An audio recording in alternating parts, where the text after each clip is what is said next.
სახელითა მამისათა და ძისათა და წმინდისა სულისათა. მეგობრებო, ყველას გილოცავთ წმინდა პელაგიას ხსენების დღეს და შეგვეწიოს მისი ძალა და მადლი. ღირსი პელაგია ედესელმა ეპისკოპოსმა ნონემ, ეპისკოპოსის ნონეს ხსენების დღეა ყველიერის შაბათს, მოაქცია ქრისტიანობაზე. ნათლისღებამდე იგი პალესტინის ანტიოქიის მოცეკვავეებს ხელმძღვანელობდა, ძალიან მდიდარი და თავაშვებულად ცხოვრობდა. მეგობრებო, აქვე მინდა გთხოვოთ, რომ გამოიწერეთ არხი. ღმერთმა გაგახაროთ და დაგლოცოთ. ერთხელ მდიდრულად ჩაცმულმა პელაგიამ ჭაბუკებისა და ყმაწვილ ქალების გუნდთან ერთად ჩაიარა ტაძრის წინ, რომლის კარებთანაც მღვდელმთავარი ნონე იჯდა და ხალხს მოძრავდა. მეგობრებო, აქვე მინდა გითხრათ, რომ ძალიან მარტივ ენაზე ესე იგი გადმოგცემთ და უცილებლად ესე იგი მოასმენიეთ ბავშვებს, შვილებს, პატარებს, რომ ესე იგი მათაც მოისმინონ და გაიგონ. ხო, შემდეგ ნახეთ, მორწმუნეებმა თვალი აარიდეს ქალაქში ცნობილ მეძავს. ნონე კი დიდხანს გასცქეროდა მას. წმინდანმა შემოკრებილებს მიანიშნა იმაზე, თუ როგორ გულმოდგინედ ზრუნავდა ეს ქალი საკუთარ გარეგნობაზე და სხეულის მართვა მოკაზმაზე. თან მწუხარედ დაამატა. ჩვენ ქრისტიანები ნაკლებად ვესწრაფვით ჩვენი სულების სინანულის ცრემლებით, გამბანას და სათნოებებით შემკობასო. ნონემ შეიცნო პელაგიას სულის სიმაღლე და შემდგომ თავის სენაკში დიდხანს ლოცულობდა წარწმედისაგან მის დასახსნელად. მეორე დღეს, როცა მღვდელმთავარი ამბიონიდან საშინელ სამჟავროსა და სოდვილთა და მართალთა სულების საუკუნო მისაგებელზე ქადაგებდა, ტაძარში პელაგია შევიდა. ნონეს სიტყვებმა ნეტარი ღვთის შიშით აღავსო. გულშემოსრული და აცრემლებული მიეახლა მას და ნათლისღება სთხოვა. მონანულის გულწრფელობაში დარწმუნებულმა ეპისკოპოსმა მონათლა პელაგია და თან იმ საცდურებისა და ბრძოლების შესახებაც ესაუბრა, რომელიც წინ ელოდება სიწმინდისაკენ მიმავალ ყოველ ადამიანს. და რა თქმა უნდა, ჩვენც მეგობრებო, სულ ყველა ჩვენ, ესე იგი სულიერ ომში ვართ, ყველანი ადამიანები ვართ, ზოგჯერ დავიჭრებით, დავეცემით, მაგრამ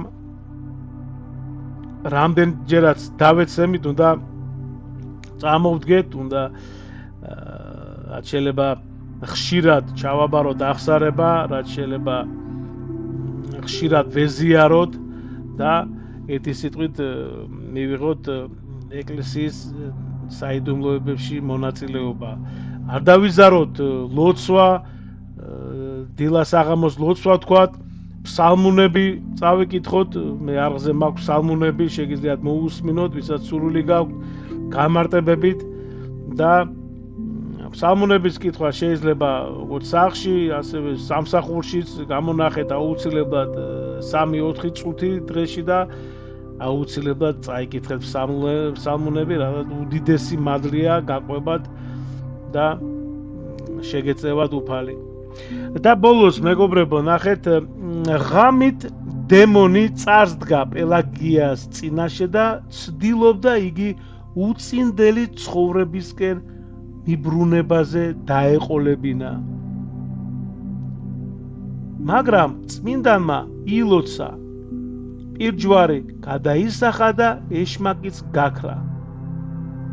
ნეტარმა დედამ მთელი თავისი ქონება შეკრიბა და მღვდელმთავარს მიუტანა.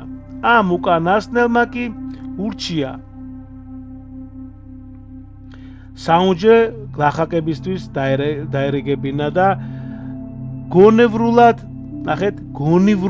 დაიხარჯოს ავად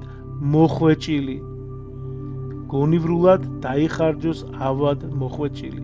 ამის შემდეგ პელაგიამ იერუსალიმს მიაშურა და ელეონის მთაზე დამკვიდრდა. აქ წმინდანი დაყუდებით მოღვაწეობდა ბერი პელაგიუსის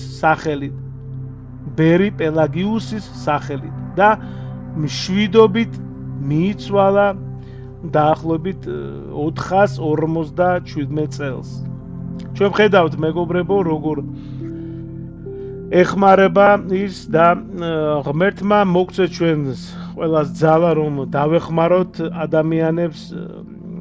მე ხშირად ვამბობ და ჩვენ ხშირად ვსაუბრობთ იმაზე, რომ დახმარება კეთილი საქმეების კეთება, შენ რომ ესე იგი გაუკეთებ შენ ოჯახის წევრს, შენ ნათესავს, მეგობარს, ძმაკაცს, ნათესავს, თანამშრომელს, ხო?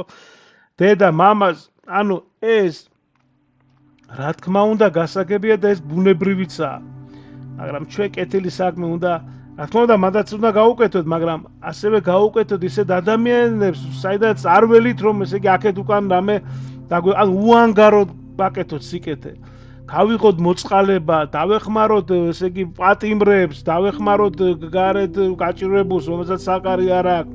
არაფერი ესე იგი დავეხმაროთ ტანსაცმლით, ფეხსაცმლით, კარგი სიტყვით ვანუგეშოთ, უფენასები არა გვაქვს, ცივი წყალი დავალევინოთ და ეს უფალი შეგვიწირავს ჩვენ და არაფერი არ დაიკარგება ჩვენ. სხვათა შორის არც კარგი არ დაიკარგება და არც ცუდი. მაგრამ ცუდი ჩვენ გვაქვს საშუალება ჯერჯერობით ჯერ სანამ სული ხორში არის რომ წავიდეთ, მოვინანიოთ გულწრბელად, სულით, გული ჩავაბაროთ აღწარება და შემდეგ ვეზიარო და უფალი შეგვინდოს, ჩვენ გვაპატიებს და შეგვიწყალებს და აქედან რასაც წავიღებ ჩვენ, ეს იქნება ჩვენი კეთილი საქმეები და უფალი შეგვეწევა. სანამ დრო არის კიდე, სანამ სული ხორში არის, ჩვენ შეგვიძლია და გვაქვს იმის საშუალება რომ მოვინანიოთ და ვაკეთოთ რაც შეიძლება მეტი კეთილი საქმეები. თორე სული როდესაც ჩვენ გარდავიცვლებით, იქ უკვე ესე იგი რამდენიც გინდა მოინანიე და ესე იგი უკვე სინანულს ვერ შეძლებს ესე იგი სული, იმიტომ რომ მოდით ასე ვთქვათ მარტივად, იმიტომ რომ სულს არ ექნება ეს ინსტრუმენტი, ამ შემთხვევაში ინსტრუმენტი არის ხორცი და არ ექნება სულს და ის ვერ შეძლებს ვერც რა თქმა უნდა კეთილი საქმეები აკეთოს და ვერც სინანული, ანუ რომ მოინანიოს. ამიტომ აქ ესე იგი სანამ დრო არის, კიდევ ერთხელ გავემეორებ, მოვინანიოთ და წავიდეთ, ჩავაბაროთ აღსარება და ვეზიაროთ და ვაკეთოთ კეთილი საქმეები და რაც ყველაზე მთავარია მეგობრებო, ვიყოთ და დავრჩეთ ქრისტეს მიმართ ერთგულნი. მადლი უფლისა ჩვენისა იესო ქრისტეს და სიყვარული ღვთისა და მამისა და ზიარება სული საწმინდისა იყოს თქვენ ყოველთა თანა.